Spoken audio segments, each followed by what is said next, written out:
साथियों नमस्कार। चाहूंगा कि कुछ लोग जुड़ जाएं तो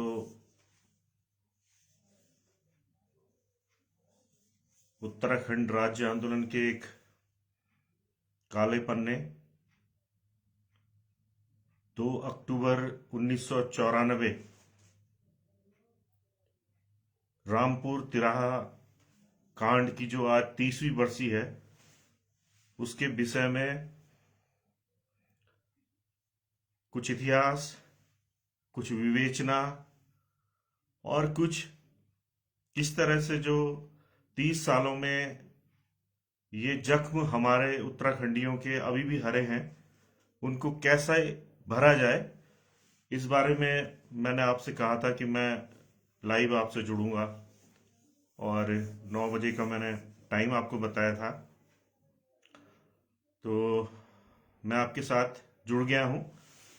कुछ लोग जुड़ जाएं तो मैं अपनी बात शुरू करूं। उमा शंकर नेगी जी, जय यूकेडी। बिल्कुल यूकेडी की जय है और यूकेडी की वजह से ही हमारे शहीदों ने ये राज्य हमें दिया है। उत्तराखंड क्रांति दल की वजह से ही ये राज्य हमें मिला है और हमारा ये नारा है कि हमने ही बनाया है और हम ही संवारेंगे इसे। बिल्कुल। और 30 साल बाद इन जख्मों को भरने की जिम्मेदारी भी हमारी ही है। हम उक्रांत के सैनिकों की ही जिम्मेदारी है कि 30 साल पुराने जख्मों को भरना है। और जैसा मैं देख रहा हूं करीब 15-20 लोग जुड़ चुके हैं, तो मैं अपनी बात शुरू कर लेता हूं। दीपक नेगी जी नमस्कार। दिल से उत्तराखंड नमस्कार जी। मैं सीधे अब विषय पे आ जाता हूं। साथियों, आज ठीक 30 साल हो चुके हैं जो मुजफ्फरनगर रामपुर तिराहा कांड हुआ है, उसकी 30वीं वर्षी है आज। 30 साल हो गए इस बात को। और जब ये घटना हुई थी तो मैं उस वक्त 20 साल का था। तो 20 साल से मेरी उम्र आज ठीक 50 साल हो चुकी है। तो 30 और 20 50, और इन 30 सालों में पूरी एक नई पीढ़ी ने जन्म ले लिया है जिसको ये पता ही नहीं है शायद कि उत्तराखंड राज्य हमें मिला कैसे है। तो पहले तो मैं अपने युवा साथियों को थोड़ी सी रोशनी डालना चाहूंगा। वैसे तो सभी लोग आजकल गूगल कर सकते हैं, सोशल मीडिया के माध्यम से जानकारी हासिल कर सकते हैं हमारे युवा साथी कि उत्तराखंड राज्य हमें कैसे मिला था।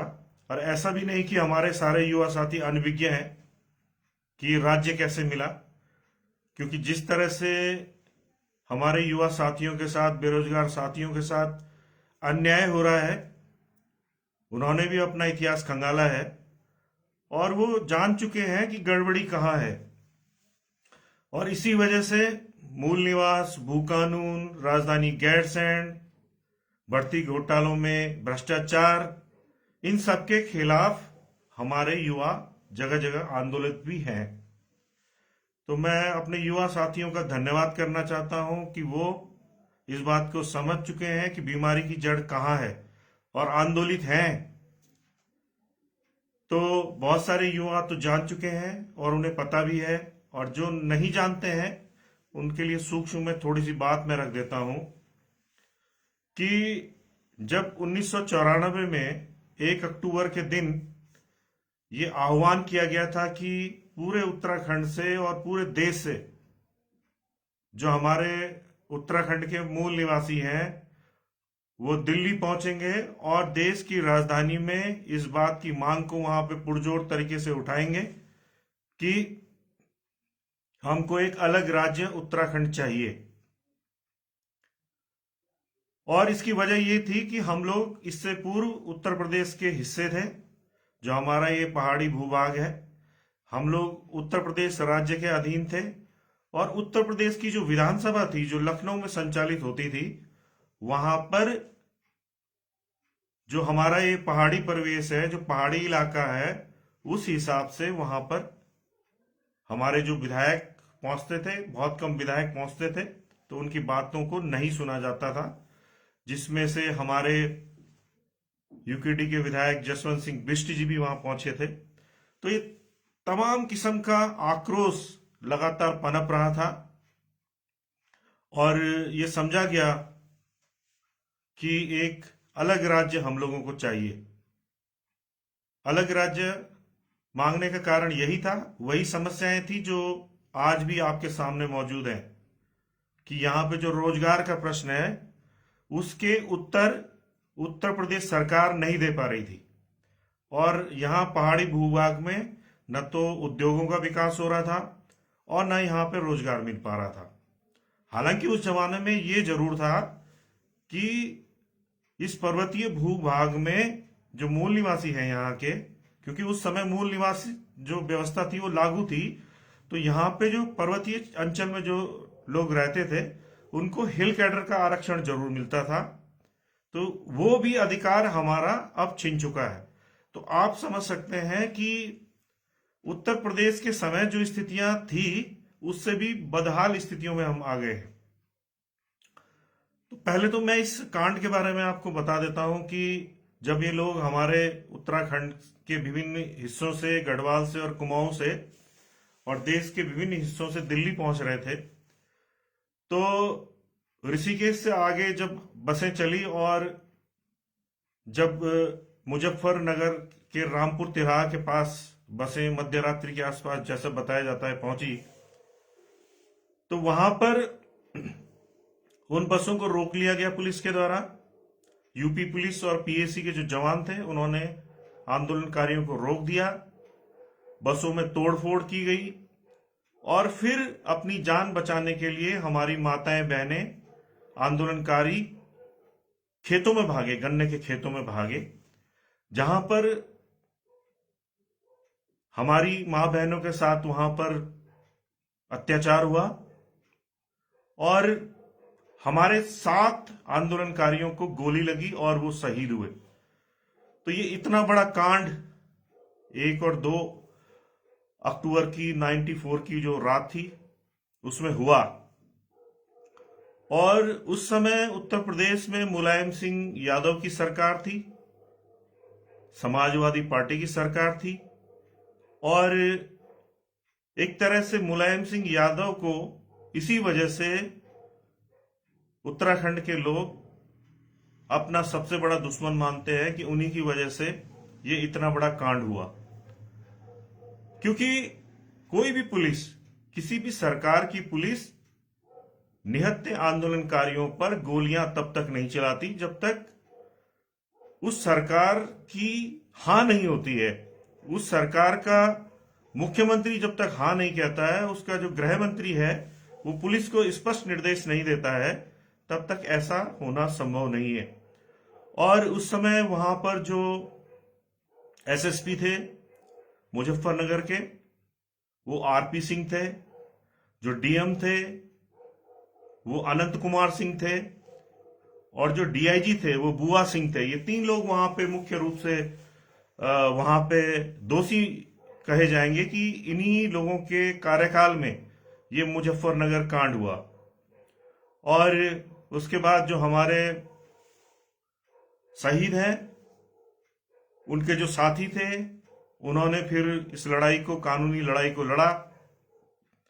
जो लोअर कोर्ट थी उसने हमारे खिलाफ फैसला दिया और हम लोगों को, जो यहाँ के उत्तराखंड के आंदोलनकारी थे, उनको एक तरह से अलगाववादी या उग्रवादी करार देते हुए जो मुकदमे थे, जो मुकदमे उन पर किए गए थे, उनको एक तरह से बहाल कर दिया था। लेकिन उसके बाद हाईकोर्ट हमारे आंदोलनकारी साथी पहुंचे और इलाहाबाद हाईकोर्ट ने स्पष्ट डायरेक्शन दिए कि वाकई वहां पर उत्तराखंड राज्य आंदोलनकारियों के साथ अन्याय हुआ है, जातियां हुई हैं, महिलाओं के साथ बहुत ज्यादा जातियां हुई हैं और इसमें सीबीआई जांच की आवश्यकता है। उसके बाद मामला सीबीआई को गया। सीबीआई को मामला जाने के बाद सीबीआई ने तमाम जो गवाह थे हमारे उत्तराखंड के या रामपुर मुजफ्फरनगर के उस इलाके के जो स्थानीय लोग थे, उनको गवाही के लिए बुलाया, इन्वेस्टिगेशन किया। पुलिस के जो पीएसी के जवान थे, पुलिस के जो वहां पे अधिकारी थे और पुलिस के जो सिपाही थे, पीएसी के सिपाही थे, उन सबका इन्वेस्टिगेशन किया और उसके बाद एक चार्जशीट बनाई गई। चार्जशीट के आधार पर आज भी मुकदमे मुजफ्फरनगर में वहां पे कोर्ट में चल रहे हैं। और अभी कुछ समय पहले वहां पर एक मुकदमे में 2 आरोपियों पर, सीबीआई वर्सेस जो मुकदमे चल रहे हैं आरोपियों पर, उनमें 2 को सजा हुई है और अभी 3 मुकदमे वहीं पे मुजफ्फरनगर में अभी भी चल रहे हैं। तो आप समझ सकते हैं कि 30 साल बाद भी वो मुकदमे अभी लोअर कोर्ट से भी फाइनल नहीं हुए हैं। और जब लोअर कोर्ट से फाइनल नहीं हुए हैं तो ये जो आरोपी हैं, इनके खिलाफ अगर दोष सिद्ध भी होता है तो ये लोग फिर अब हाई कोर्ट चले जाएंगे, उसके बाद सुप्रीम कोर्ट चले जाएंगे और इस बीच ये दुनिया को भी अलविदा कह देंगे, क्योंकि ये सारे आरोपी आज 70 साल से ऊपर इनकी उम्र है। पिछले दिनों एक हमारी जो बुजुर्ग माता है, लगभग 75 साल की, जो इस केस की गवाह थी, वो चमोली से मुजफ्फरनगर गई और बड़े दुर्भाग्य के साथ कहना पड़ता है कि वहां पर कोर्ट में उनको एक अलग से कमरा भी उपलब्ध नहीं कराया गया अपने बयान दर्ज कराने के लिए। तो 30 साल बाद ये स्थितियां हैं कि हमारी जो राज्य सरकार है वो इस बारे में बिल्कुल ही एक तरह से उसने इसे नजरअंदाज कर दिया है। हालांकि आपने आज देखा होगा कि मुख्यमंत्री धामी जी ने अपना एक विज्ञापन जरूर अखबारों में दे दिया है कि वो रामपुर तिराह कांड के शहीदों को श्रद्धांजलि अर्पित करते हैं और ऐसा ही हर साल होता है। कुछ लोग हमारे उत्तराखंड क्रांति दल के हमेशा रामपुर तिराह पहुंचते हैं, वहां पे श्रद्धांजलि अर्पित करते हैं, लेकिन क्योंकि उत्तराखंड क्रांति दल के लोग सत्ता में नहीं है, हमारी यहाँ पे सरकार नहीं है, तो हम बहुत ज्यादा कुछ करने की स्थिति में नहीं है। तो उस समय जब ये सारा सीबीआई ने चार्जशीट वहां पे जमा की और कई आरोपी बनाए गए, तो आप ये देखिए कि सन 2000 में सीबीआई ने, जो तत्कालीन मुख्यमंत्री थे उत्तर प्रदेश के सन 2000 में, राजनाथ सिंह, भारतीय जनता पार्टी के सरकार थी, राजनाथ सिंह वहां पर मुख्यमंत्री थे उत्तर प्रदेश के, और उनसे इजाजत मांगी, जो सीआरपीसी का सेक्शन 197 होता है, जो एक तरह से प्रोटेक्शन देता है किसी भी सरकारी अधिकारी को कि उस दौरान सरकारी ड्यूटी करते हुए उससे कोई इस तरह का अपराध हो जाता है तो एक सरकारी प्रोटेक्शन उसे मिलता है। राजनाथ सिंह जी ने, जो तत्कालीन डीएम अनंत कुमार सिंह थे, बताया जाता है कि उनके रिश्तेदार भी थे, उनके खिलाफ मुकदमा चलाने की इजाजत नहीं दी। तो आप ये देखिए कि सन 2000 में उत्तर प्रदेश में भारतीय जनता पार्टी की सरकार, क्योंकि 9 नवंबर 2000 को उत्तराखंड भी बन गया था और यहां पर भी भारतीय जनता पार्टी की सरकार, और जो मुख्य दोषी माना जाता है अनंत कुमार सिंह को रामपुर मुजफ्फरनगर कांड का, उस पर मुकदमा चलाने की इजाजत राजनाथ सिंह, जो वर्तमान में देश के रक्षा मंत्री है और तत्कालीन वो मुख्यमंत्री उत्तर प्रदेश के थे, उन्होंने इजाजत नहीं दी। तो आप समझ सकते हैं कि जो अन्याय हमारे साथ उत्तर प्रदेश के जमाने में हो रहा था, वो उत्तराखंड बनने के बाद भी वो चालू रहा। और अन्याय उन्हीं लोगों ने किया, राष्ट्रीय दलों के नेताओं ने किया, मुख्यमंत्रियों ने किया, जो यहां उत्तराखंड में भी काबिज थी जिनकी सरकार, और उत्तर प्रदेश में भी काबिज थी।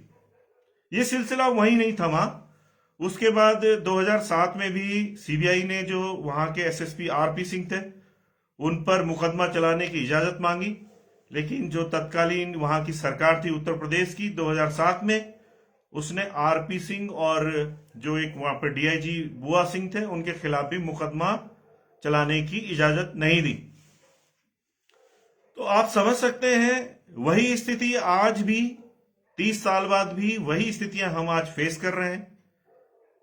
इस समय हालांकि उत्तर प्रदेश में एक पहाड़ी मूल के मुख्यमंत्री हैं योगी आदित्यनाथ, और यहां पे पुष्कर सिंह धामी जी हैं।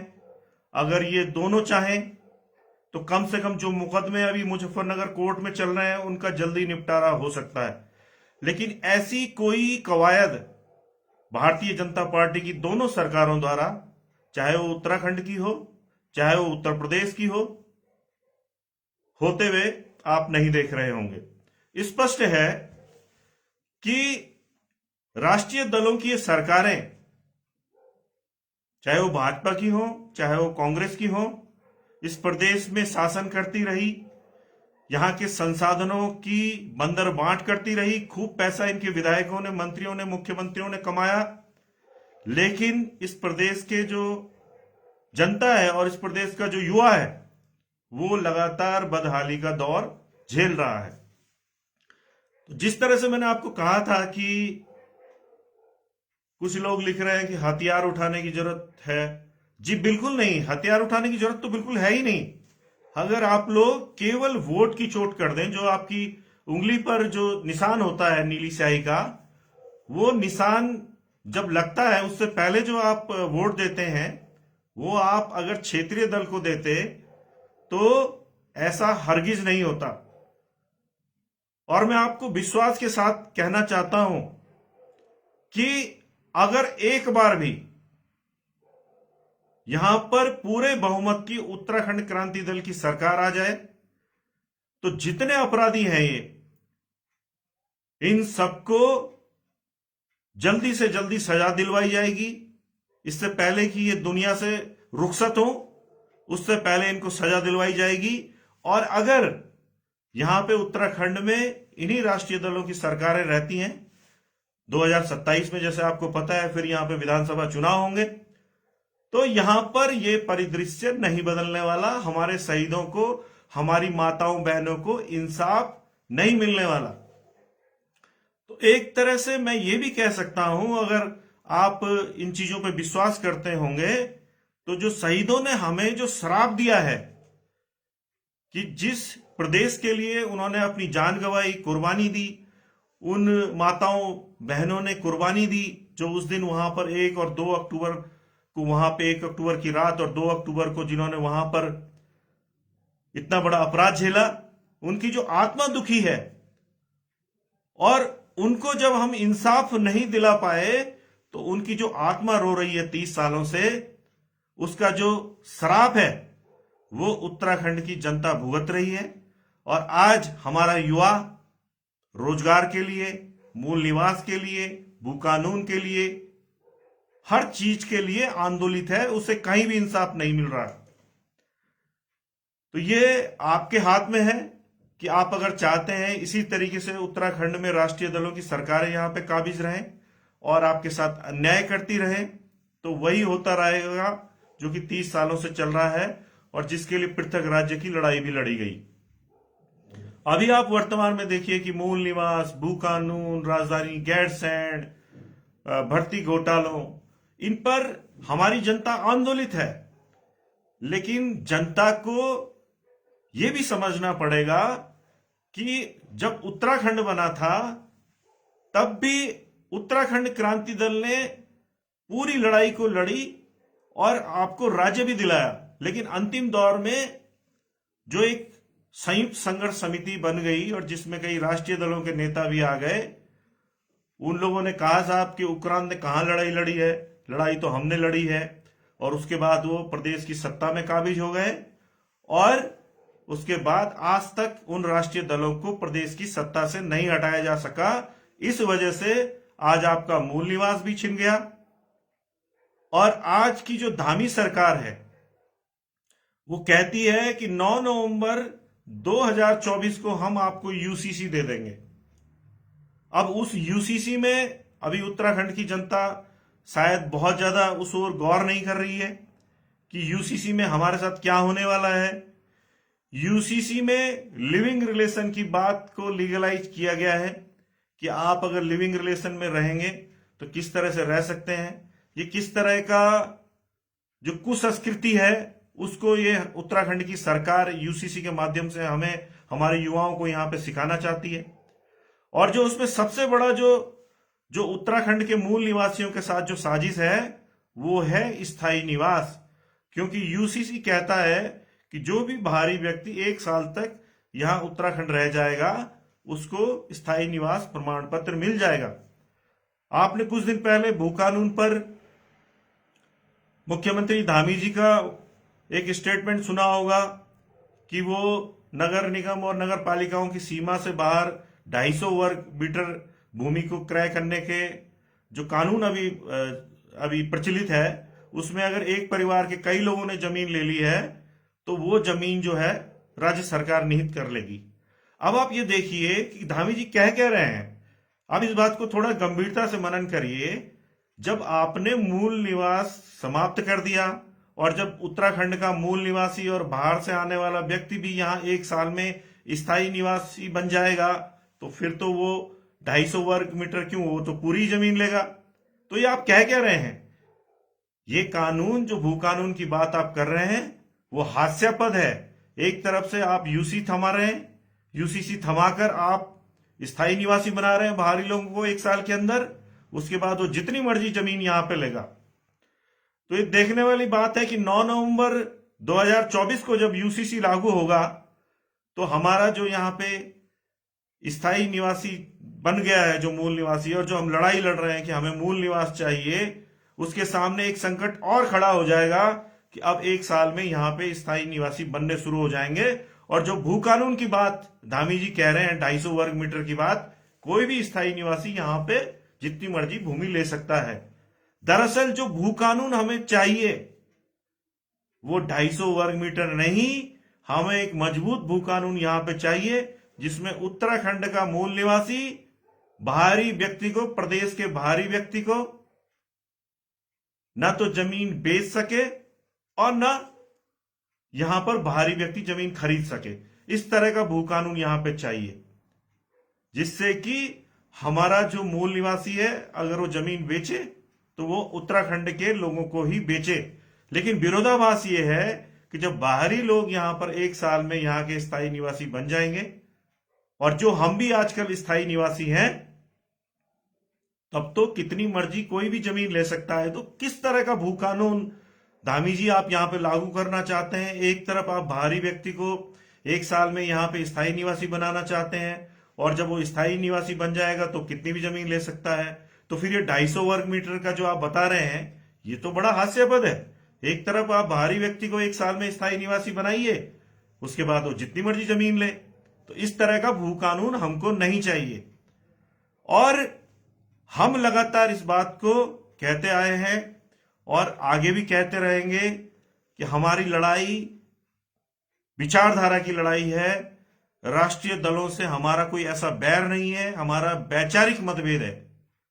अगर भाजपा के लोग, कांग्रेस के लोग, जो कांग्रेस के नेता हैं या भाजपा के नेता हैं, अभी से दावा करते हैं, अभी से अपना मैनिफेस्टो जारी करते हैं कि वो भविष्य में यहां पर जो भी चुनाव होंगे उसके बाद जो सरकारें बनेंगी, अभी तो यहां पे धामी सरकार है, बीजेपी की सरकार है, जो स्पष्ट रूप से मूल निवास के खिलाफ है, क्योंकि उन्होंने तो यूसीसी लागू करने की ठान ली है। और जब यूसीसी लागू कर रहे हैं तो भू कानून तो वो हमको देंगे नहीं। वो एक सगुफा है जो बार बार धामी जी छोड़ते हैं। और धामी जी हमेशा सोशल मीडिया पर आकर झूठी बातें कहते हैं। जैसा कि आप पहले भी जानते होंगे कि अंकिता भंडारी हत्याकांड की पहली बरसी पर भी उसके जन्मदिन के, अपने जन्मदिन पर आके उन्होंने कहा कि डोब सिरकोट में जो नर्सिंग कॉलेज है वो स्वर्गीय अंकिता भंडारी के नाम पे होगा। वो ट्वीट आज भी आप सोशल मीडिया पे देख सकते हैं। लेकिन उस बात से वो मुकर गए और वो हमेशा ही ऐसा करते हैं जिससे कि जनता को बरगलाया जा सके। और बरगलाते बरगलाते वो 9 नवंबर की डेट, जो 9 नवंबर जो राज्य स्थापना दिवस है 2024, उस तिथि तक आए और उस दिन बड़े शानो शौकत के साथ, बड़े प्रचार प्रसार के साथ, मीडिया के प्रचार प्रसार के साथ उत्तराखंड की जनता को फिर से भ्रमित किया जाए कि हमें यूसीसी दिया जा रहा है। अरे उस यूसीसी तो हमें चाहिए ही नहीं, उससे हमें मिलेगा क्या? उससे एक बाहरी व्यक्ति 1 साल के अंदर यहाँ स्थायी निवासी बनना शुरू हो जाएगा। वो यहाँ पे जितना मर्जी जमीन ले सकता है। तो आप तो हमसे मूल निवास और स्थायी निवास, ये वाला जो हमारी लड़ाई है, इससे एकदम आप इनकार कर चुके हैं कि आप जो है मूल निवास देना ही नहीं चाहते हैं हमें। और भू कानून की जो बात आप 250 वर्ग मीटर पे करते हैं, जब 1 साल में कोई भी बाहरी व्यक्ति यहाँ का स्थायी निवासी बन जाएगा तो जितनी मर्जी जमीन लेगा। तो बीजेपी का रुख बिल्कुल क्लियर है, वो मूल निवास भी नहीं देगी, भू कानून भी नहीं देगी जिस तरह का हम चाहते हैं। और आज जिस तरह से आप देख रहे हैं कि हमारे लोग आंदोलित होकर बहुत ज्यादा संख्या में सड़कों पे उतर रहे हैं, लेकिन वो ये नहीं समझ पा रहे हैं कि इन मुद्दों का समाधान राजनीतिक है। और ये जो भीड़ वो जमा कर रहे हैं, भीड़ जो इकट्ठा कर रहे हैं, वो किसी न किसी राष्ट्रीय दल को भविष्य में फायदा देगी। वो फिर से सत्ता में आएंगे, फिर से वो 5 साल तक उत्तराखंड के संसाधनों का दोहन करेंगे, प्रदेश के मूल निवासियों का शोषण होगा और स्थितियां जस की तस रह जाएंगी। न तो मूल निवास मिलेगा, न भू कानून मिलेगा, न राजधानी गैरसैंण मिलेगी, न पर्वतीय क्षेत्रों में उद्योग धंधे लगाए जाएंगे जिनको लगाने का वादा यूकेडी ने शुरू के दिन से ही किया था। तो फैसला आपके पास है। मैंने आपको पूरा इतिहास पढ़ के सुना दिया है और वर्तमान में हमारे मुख्यमंत्री जी किस तरह की साजिश उत्तराखंड के मूल निवासियों के साथ कर रहे हैं। तो जो मैंने कहा था कि जो जख्म, शहीदों के जो जख्म हैं वो आज भी हरे हैं, और उन जख्मों को अगर भरना है तो उसका तरीका क्या है? उसका तरीका, एकमात्र तरीका यही है कि आपको एक स्पष्ट क्षेत्रीय विचारधारा के साथ, जिस वजह से ये राज्य बनाया गया था, उस राजनीतिक विचारधारा के साथ खड़े होना ही होगा। और एक बार आप उक्रांत पर विश्वास करिए, हम लोगों पर विश्वास करिए। 2027 में यहाँ पूर्ण बहुमत की उत्तराखंड क्रांति दल की सरकार बनाइए। आपको मूल निवास भी मिलेगा, आपको सशक्त भू कानून भी मिलेगा, राजधानी, स्थायी राजधानी जो गैरसैंण में जिसका प्रस्ताव विधानसभा से पारित है, वो राजधानी भी गैरसैंण में आपको मिलेगी। पर्वतीय प्रदेश उत्तराखंड का विकास ऊपर से नीचे की तरफ होगा और आसानी से होगा, क्योंकि मैदानी इलाकों का तो पहले से ही काफी विकास हो चुका है। जो भी विकास होना है वो पहाड़ी क्षेत्रों का होना है, और उसके लिए राजधानी को, गैरसैंण स्थायी राजधानी को ले जाना नितांत आवश्यक है।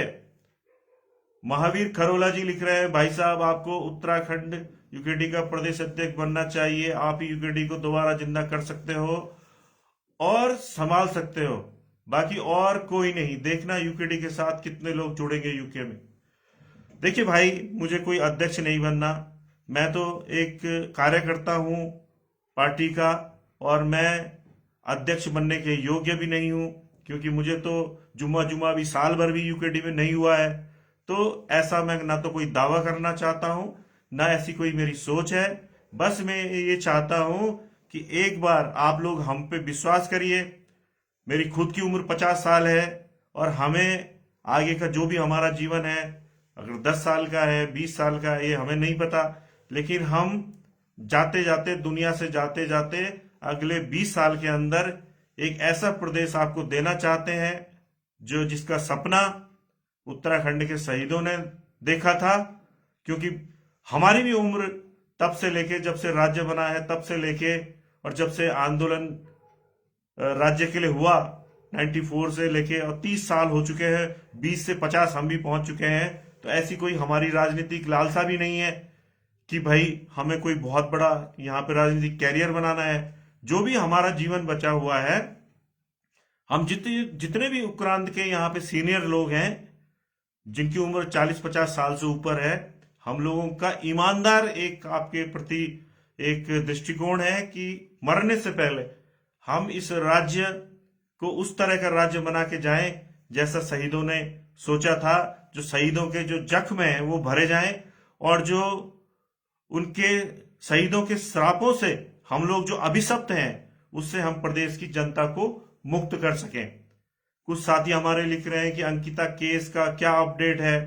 जी, अंकिता केस मैं आपको बताना चाहूंगा कि लगभग 2 महीने से वहां पे जो इन्वेस्टिगेटिंग ऑफिसर हैं RS खोलिया, उनकी गवाही चल रही है। और जैसा आप समझ सकते हैं कि इन्वेस्टिगेटिंग ऑफिसर तो वही कहेगा जो उसने चार्जशीट में लिखा है, तो आपको बहुत ज्यादा चिंता करने की जरूरत नहीं है।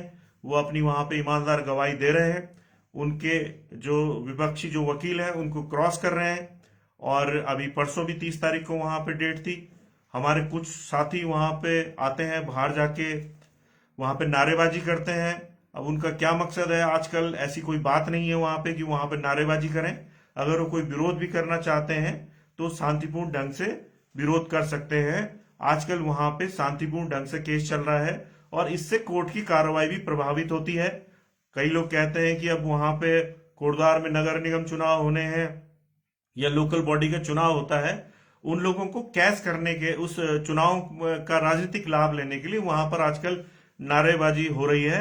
और कई साथी वहां पे आ रहे हैं, उनकी भावनाओं का मैं निरादर नहीं कर रहा। वो आए, शांतिपूर्ण ढंग से वहां पर कोर्ट के बाहर बैठे, वहां पर शोरगुल न करें, नारेबाजी न करें। क्योंकि आप ये मानिए कि निश्चित तौर पे अगले 2-3 महीने के अंदर जो अभियुक्त है, या तो उन्हें फांसी और नहीं तो कम से कम उम्र कैद की सजा होने की प्रबल संभावना है। और मैं खुद भी वहां से आकर आपको बार बार वहां पे अपडेट इसलिए ही नहीं देता कि आजकल केस वहां पे स्मूथली चल रहा है। जो भी केस में कमियां हैं उसकी लड़ाई हम हाई कोर्ट में भी लड़ रहे हैं, जो कि आपको पता है कि उसमें एक महत्वपूर्ण सेक्शन 120B और 34 जो कॉमन इंटेंशन और क्रिमिनल कंस्पिरेसी का है, उसके लिए वो सेक्शन जुड़ाने के लिए हाई कोर्ट में भी लड़ाई लड़ी जा रही है।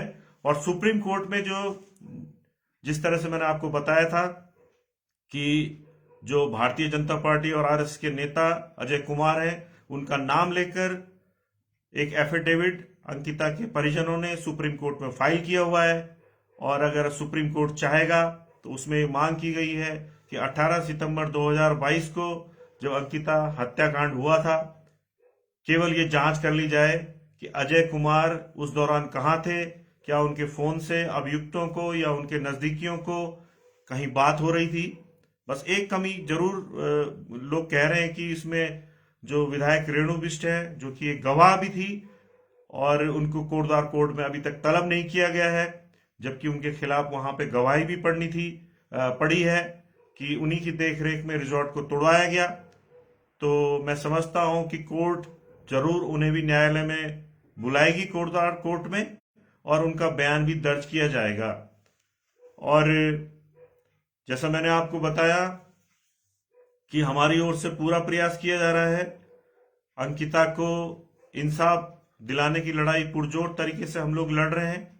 और अगर राज्य सरकार का रवैया अनुकूल होता तो बहुत जल्दी इसमें इंसाफ भी मिल जाता। जैसे आप जानते हैं कि CBI इन्वेस्टिगेशन के लिए मुख्यमंत्री धामी जी ने हामी नहीं भरी, इस वजह से हमें हाई कोर्ट और सुप्रीम कोर्ट में लड़ाई लड़नी पड़ रही है। और वही हो रहा है, जैसा मैंने आपको बताया कि 30 सालों में जिस तरह से शहीदों को इंसाफ नहीं मिला, हमारी माताओं बहनों को इंसाफ नहीं मिला, वही जो ये राष्ट्रीय दल की सरकार भारतीय जनता पार्टी की है, वो आज भी वही चरित्र अपना दोहरा रही है। तो ये आपको समझ लेना चाहिए कि यहां जब तक अपने लोगों की सरकार नहीं होगी, यहां पर इस तरह के कुकृत्य मूल निवासियों के साथ जारी रहेंगे। तो एक बार एक स्पष्ट क्षेत्रीय राजनीति पर विश्वास करके आपको उक्रांद को सत्ता में लाना ही लाना होगा। यही एकमात्र समाधान है शहीदों को इंसाफ दिलाने का। जो माताएं बहनें 1 और 2 अक्टूबर की रात को उस आप कह सकते हैं कि दुर्दांत घटना की शिकार हुई, उनको इंसाफ दिलाने का। और साथ ही जो आज की लड़ाइयां, मूल निवास, भू कानून, राजधानी गैरसैंण, युवाओं के लिए रोजगार, पर्वतीय क्षेत्र में उद्योग धंधे लगाना, ये सारी चीजें आपको तभी मिल पाएगी जहां पर जब क्षेत्रीय दलों की सरकार होगी। और क्षेत्रीय दल के नाम पे यहां पर राज्य निर्माणकारी दल उक्रांद ही एकमात्र रिकॉग्नाइज क्षेत्रीय दल है। और कहने को तो बहुत सारे लोगों ने छोटी छोटी पार्टियां खोल दी हैं, लेकिन वो मैं नहीं समझता कि वो इतना बड़ा अपना कोई कद बना पाएंगी। और मैं हमेशा युवा साथियों को भी कहता हूं, चाहे बॉबी पंवार हो चाहे अन्य साथी हो, कि आइए उक्रांद के झंडे के नीचे आप सब लोग आइए, आप इस पार्टी को संभालिए और इस प्रदेश का नव निर्माण करिए। अब हम तो अनुरोध ही कर सकते हैं अपने युवा साथियों से, लेकिन युवा साथी बहुत तेजी से बहुत बड़ा नेता बनने की चाहत में इस मौके को भी खो रहे हैं और उक्रांद के झंडे के नीचे नहीं आ रहे हैं। जबकि उक्रांद ने, आपने देखा होगा कि लोकसभा चुनाव में भी बॉबी पंवार का सपोर्ट किया, बॉबी पंवार को समर्थन दिया, लेकिन दुर्भाग्य है कि बॉबी पंवार उक्रांद के झंडे के नीचे खड़े होने को तैयार नहीं है।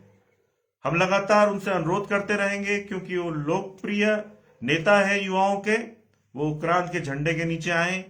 और जितने भी क्षेत्रीय शक्तियां हैं, क्षेत्रीय पार्टी हैं, सबको समझना पड़ेगा कि उत्तराखंड का भला हम उक्रांद के झंडे के नीचे ही कर सकते हैं। शहीदों को, माताओं बहनों को इंसाफ भी हम इस झंडे के नीचे ही दिला सकते हैं, बाकी कोई दूसरा तरीका नहीं है।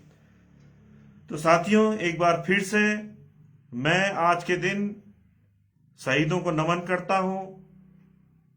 जो 7 शहीद उस दिन हुए थे और जो 42 शहादतें इस प्रदेश को बनाने के लिए हुई हैं, सबको नमन करता हूं।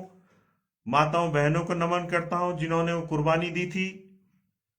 और हम लोग यही कर सकते हैं कि हम जनता को बार बार समझा सकते हैं कि एक बार क्षेत्रीय दल, अपने उस दल जिसने कहा था कि कोदा झंगोरा खाएंगे, उत्तराखंड बनाएंगे, उस पर विश्वास करिए, उसको राज्य की सत्ता में लाइए। उसके जो ईमानदार जनप्रतिनिधि काम कर रहे हैं उनको आगे बढ़ाइए, उनको वोट दीजिए। आपको कोई हथियार उठाने की जरूरत नहीं है, ये लोकतंत्र है। वोट की चोट करिए और शहीदों के सपनों का उत्तराखंड बनवाइए। धन्यवाद। जय पहाड़, जय पहाड़ी, जय उत्तराखंड, जय उक्रांद।